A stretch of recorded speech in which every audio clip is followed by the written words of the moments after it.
Hi everyone, it's me, Willow, and welcome back to my YouTube channel. Today, I'm going to start off with the new Argylle movie by Matthew Vaughn.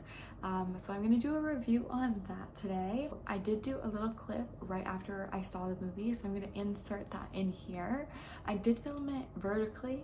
I forgot that I should have filmed it horizontally, so it is vertically, so I'm sorry that the video is gonna be a little weird in the dimensions, but I just put some initial reactions in that video, so I thought I would put that in. Okay, I just saw Argylle and oh my god, that movie was wild. Honestly, I liked the first half of it. I thought it was pretty good. I didn't think it was that bad compared to like other like blockbuster action movies. Like obviously the writing was pretty bad and the overuse of CGI, like we've seen movies like Skyfall and The Guy from Uncle where they go on location and they do practical stunts exactly like I saw in Argylle, but in Argylle you can just obviously tell that most of it's done on a soundstage, VFX and like green screen and stuff. And I just wish they would, like, when you see other action movies do practical stunts, and you can see a stunt and you know it can be practically done, I just wish that they would utilize that more often and utilize because often with the VFX it like ruins the stunt performers performance. I find that I'm so distracted on like the blurring with the VFX, and obviously a lot of the time they try and do the motion capture with the actor's face onto the stunt performers, so it just gets distracting sometimes. But I thought it was fun. Honestly, I felt the beginning part in Greece was very reminding me of The Man from Uncle, which was Guy Ritchie. I feel like Guy Ritchie could have made this movie better. Obviously Guy Ritchie's last couple of movies, I don't think, though I liked The Gentleman. People didn't like The Gentleman, but I liked it. I thought it was fun, and I liked The Man from Uncle, so I feel like he could have done this movie. Obviously there was one scene that was very Matthew Vaughn, very remind me of The Suicide Squad, all the different powder colors and kind of doing like they do like a 360 circle with the machine gun and stuff, very classic. I think it was so cool to see it on the IMAX with the sound, and like a lot of the scenes, the action scenes, I thought they were cool, like seeing them on the big screen. But I guess that's just IMAX. IMAX is fun, right? But a lot of the scenes near the end, the second half of the movie, just started to fall short. The writing just started to get really bad. There's a big thing about her, like Ellie, the writer, doing a cop-out with the Argylle books. I felt the last half of the movie was a cop-out, to be honest. So honestly, I'd give it like on Letterboxd, the rating, I would give it a 2, so like a 5, you know, out of the 5, I'm probably gonna give it a 2. Maybe I'll give it a 1.5. I think I'll probably just give it a 2 because I did have a fun experience.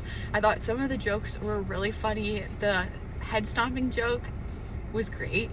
I thought Sam Rockwell and Bryce Dylan Howard did a great job, honestly. Like, I feel like people aren't talking about them. And Ariana DeBose was great. She had very, very small screen time.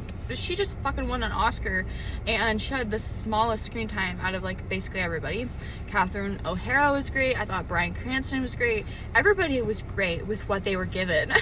If the script was just written better, it probably would have been an okay movie. And I felt like the budget, because I think they said it was like a $200 million budget, was spent on the VFX, the cast's budget, and like paying the cast, and probably the marketing campaign, because honestly the rest of it wasn't that good.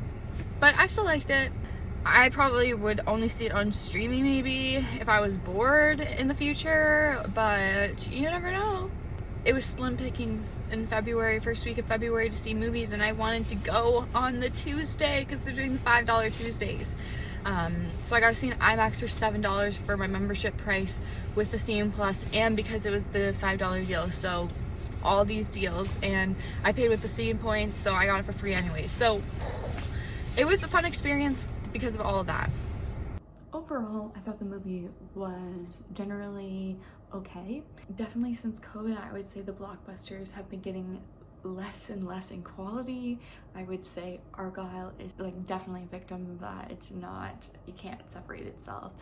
So even though there were enjoyable moments, and I did enjoy Sam Rockwell and Bryce Dallas Howard as the main leads, and all the cameos were great. I thought Samuel L. Jackson was super fun. I thought the actress, she was in Crazy Rich Asians. She had a really, really small part with Henry Cavill at the beginning when Ellie is kind of like trying to come up with the next chapter.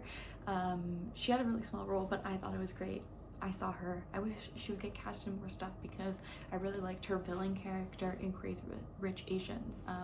I don't think I've seen her in anything else, but I noticed her from that.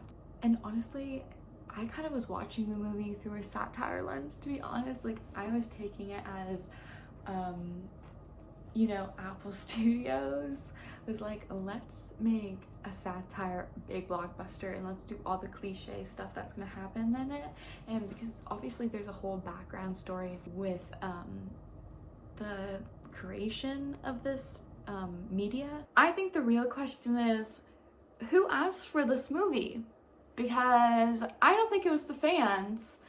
I have a really strong inkling it was the studio and some particular executives who value monetary gain over, you know, respect and creativity.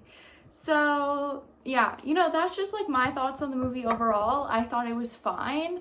Honestly, I feel like it was a waste of talent, a waste of money, and unfortunately that just seems to be how big blockbusters are going right now.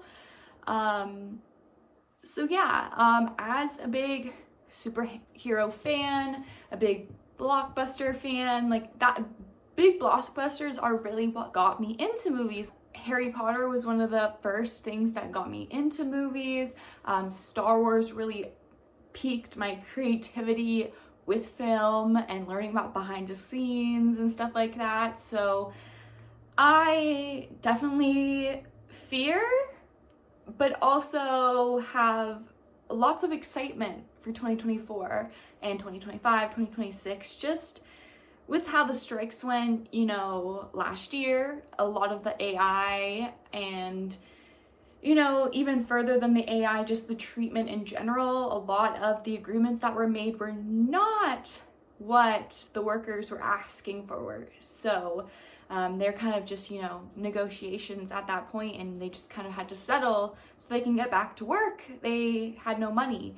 So that just definitely makes me upset when you see very creative people, very talented actors like Ariana DeBose, Sam Rockwell, both who have an Oscar, Bryce Dallas Howard, who is incredible with her directing abilities and her acting abilities, Catherine O'Hara, who is a comedic genius, same with John Cena, and a countless list of other talent in front of and behind the camera. So my fingers are just crossed that these monetary gains of blockbusters, big, humongous blockbusters with huge budgets, you know, the studios are gonna actually start listening to us fans and realize that we would rather them put that $200 million into a project that we, us audiences, could watch over and over again for generations, right? Things that we could show our children.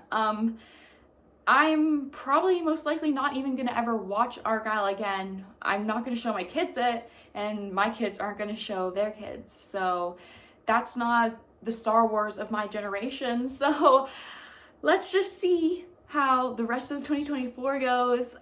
It's so heartbreaking. You know, January, February are definitely not big months for movies. Last year we did have Megan, which was incredible. And I guess we'll just have to wait and see. Obviously, it's still very early in the year. It's only February, the very beginning of February. So we'll have to see what happens. So yeah, thank you guys for watching my video. I appreciate you guys staying tuned for this spoiler review. Definitely leave comments down below of what you guys think of Argylle. Did you guys enjoy it? Do you think it was okay? Or was it just unwatchable.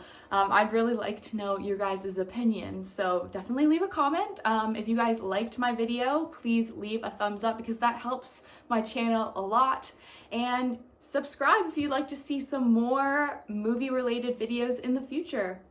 All right, thank you guys so much, and I will see you guys next time. Bye.